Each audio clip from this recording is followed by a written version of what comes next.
Hey guys, Brian Barrera here, CEO for LC Innovation. I got cut off because I try to keep my videos in 15 minutes and I got cut off. And again, I'm extending it. I wanted to keep it down to 3 videos. I want to I want to make it fun. I want you to do this when you can't get your mind to slow down and you need to exercise your mind and you want to like create something new at work and you're being motivated by a movie, by an industry, by a goat debate, or who are the best actors and actresses of all time, or whatever. Just have some fun. But yeah, this is going to get intertwined with the employee of the month, employee of the year. I got cut off. I wanted to keep 3 videos. Now we're going on video 2 for the first part. So we're probably going to go to 4 videos now, maybe even 5. But yeah, I left off on how long they dominated for. LeBron's obviously dominated for a good 4 years now. And then the 20K club, I didn't clear this up in the last video, but the 20K club is points. How many times have you gotten? How many times have you scored into those points? That's what I was trying to, or over those points. Sorry. So if you scored 20,000 points, you get 1 point. 25, you get 2. Then if you get 30,000 points, you get 3. LeBron's obviously over 40, so he gets 5. Not 40 years old, 40,000 points, so he gets 5. It's probably going to get more there. And then you also have 10 years, 15 years, 20 years on how long they were the most dominant player in their respective position, right? Jordan, 15 years, Kobe, 15 years. Kobe from 2000, in my opinion, 2000 to 2013, he was the best. LeBron over 20 years now, but he's arguably one of the top 5 in the NBA. To me, he's still top 3. But yeah, then you get Shaq. Shaq was the best, in my opinion. He was one of the best in '92 when he came in. It was him, David Robinson, Hakeem, and then around 2006, 2007 is when he started to slow down. So that's why he gets 3 points there. Scoring champion, you got your points there, and then if you had a career scoring average of 20 plus points, you get more points there as well. Jordan had 30. I think he was at 30, so he gets 3 points. But yeah, you get what I'm saying. And then the total's all the way at the right, right? So it's 85. Jordan's number 1 with 85. Kobe's number 2, 84. LeBron with 81. And then there's a huge dip there, but you still get Kareem. Kareem has a lot of points to 80. So yeah, I added up all these points. That's how I came up with who the greatest basketball player of all time is. And man, it's really crazy. You might ask yourself, why isn't Kareem, number 4? I think that a lot of Kareem, just like people's arguments with Shaq and Kobe, I think Kareem, his career was definitely um, kept at a high level because of Magic Johnson. But look at Tim Duncan's right there with 79 too. Why is Magic ahead of Tim Duncan? Magic only played for 11 seasons. He came back in '95, but because of the HIV scare, because of his illness, he didn't play for that long. But man, Magic was the man. He played for he only played for 11 years, 11 full seasons, but he tore it up. He went to the NBA Finals 8 times in the from '80 to '91. He went to the finals 8 times in 11 years, and he won 5 championships. So no, I'm sorry, 9 times in those 11 years. Yeah. So this is how I came up with it. Now you're probably wondering, like, Brian, you have way too much time on your hands. I don't. I just can't sleep, and I try to exercise my mind as much as possible. And as I start seeing people debate on who the greatest of all time is, I started to come up with my own matrix to see who do I think the greatest of all time is. Who has All NBA that is more biased towards scoring, because then they have All NBA defensive as well, right? Then how many Finals MVPs do they have? How many points have they scored over the 20 club, which is longevity, 20,000 club, which is longevity? How many years were they actually dominant at their respective positions where they were number 1, right? They were number 1 at their position. Scoring titles, because I don't think we pay enough attention to that. And in this area, this is where I think Tim Duncan and even Magic a little bit, they kind of come down the list a little bit. Even though they were great team players, Tim Duncan could score whenever he wanted. Magic could score whenever he wanted, but they didn't score as much as the big dogs did at the top, right? And if you look at that, I have a very surprising list because I have Kevin Garnett on my list.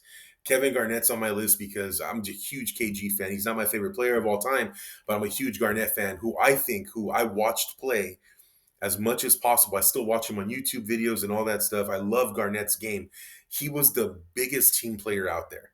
Garnett was such a great screener, such a great passer, rebounder, defender. Garnett was so big on defense and team ball.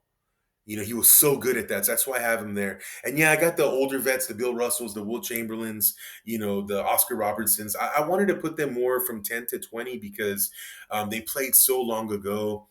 There was the ABA and the NBA, so we don't know how they would have done with the merger 100%.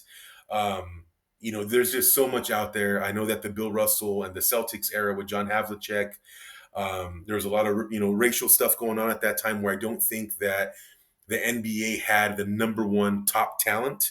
I mean, they did have the number one top, but they didn't have all the talent available. They didn't have all that.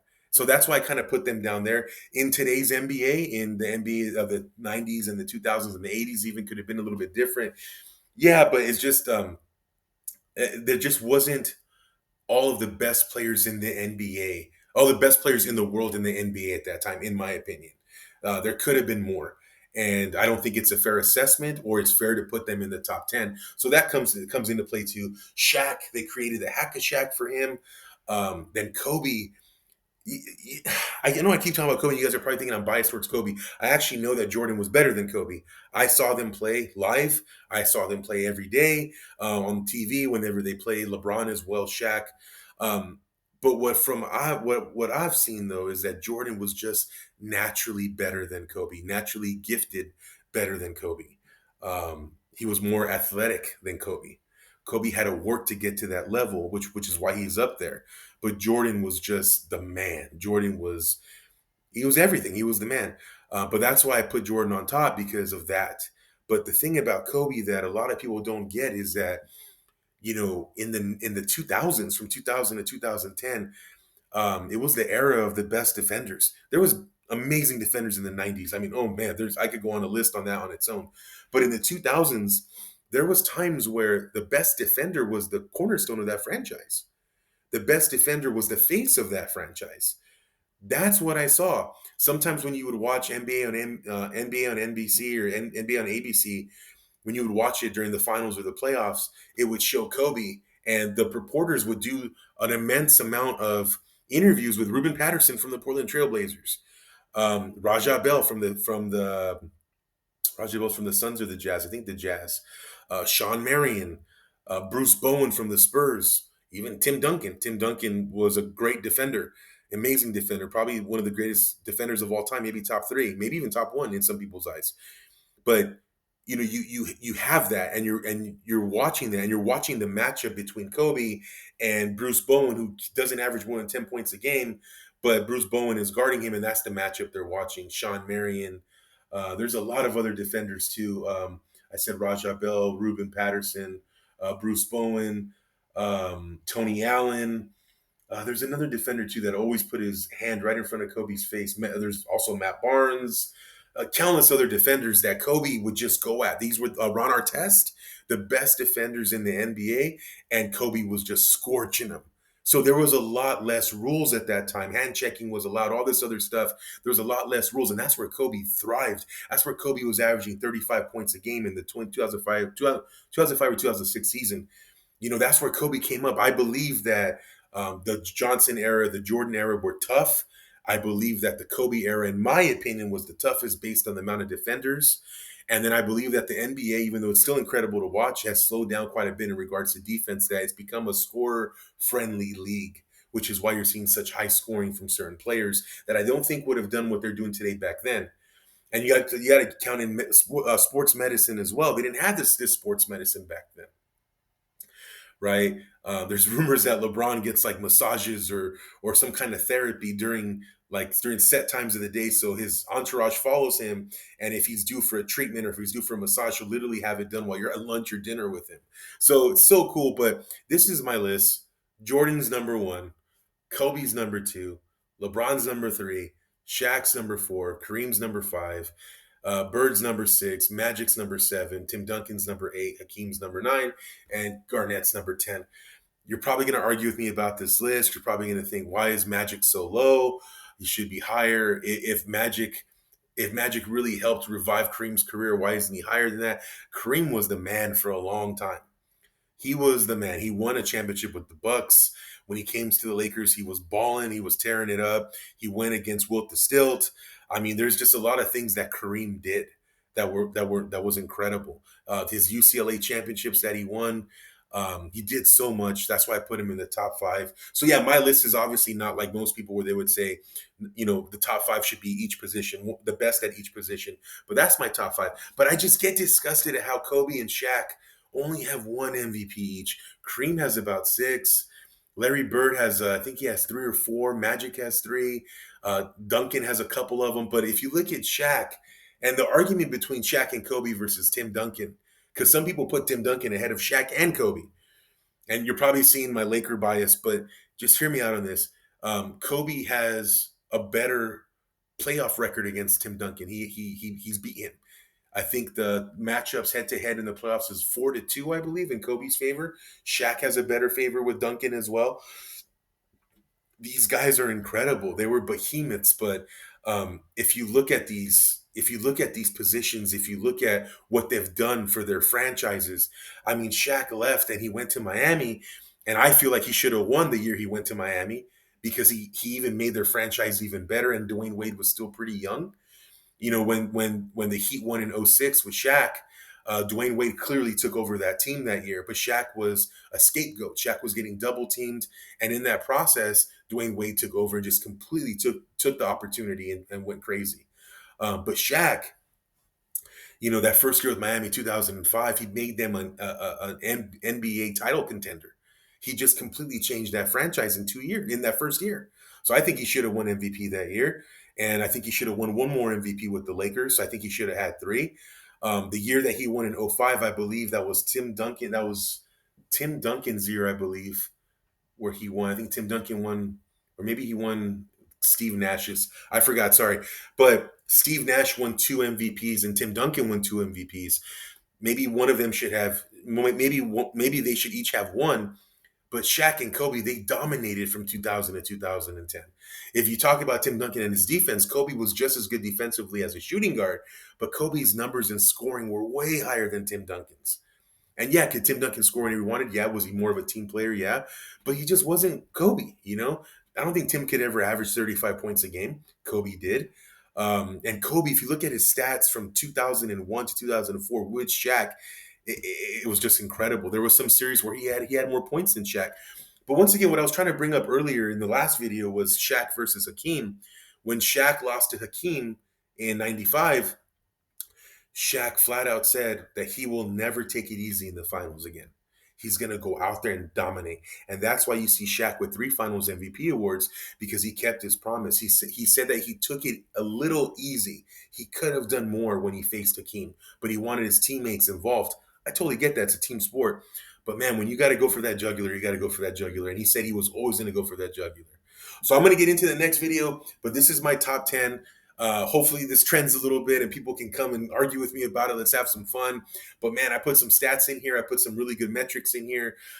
Kobe's up there over LeBron. I don't think LeBron's ever going to pass Kobe in my eyes, because in their primes, when Kobe was at the twilight of his career, he was still challenging LeBron. LeBron wanted none of that smoke. Look at that 2013 All-Star game for proof.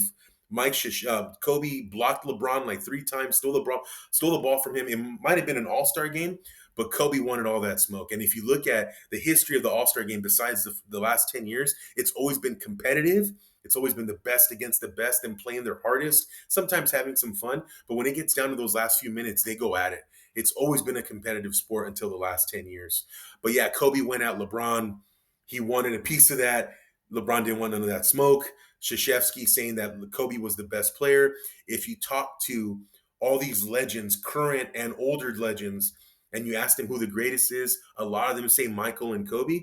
I wish the NBA did a greatest of all time survey with NBA players existing and former, and so we could see who they really thought was the greatest player of all time, because that's really what matters. It matters who played the game, because it's different being on the sideline than being in the game. Like your business, right? It's different being in the sideline than being in the game. Anybody could tell you what to do with your business, but you're the one who has to do it, right? So yeah, I'm gonna get into how this goes with Employee of the Month and Employee of the Year, but I just want to show you, and I'm gonna get into this a lot more in the next video. We don't give the credit where it's due.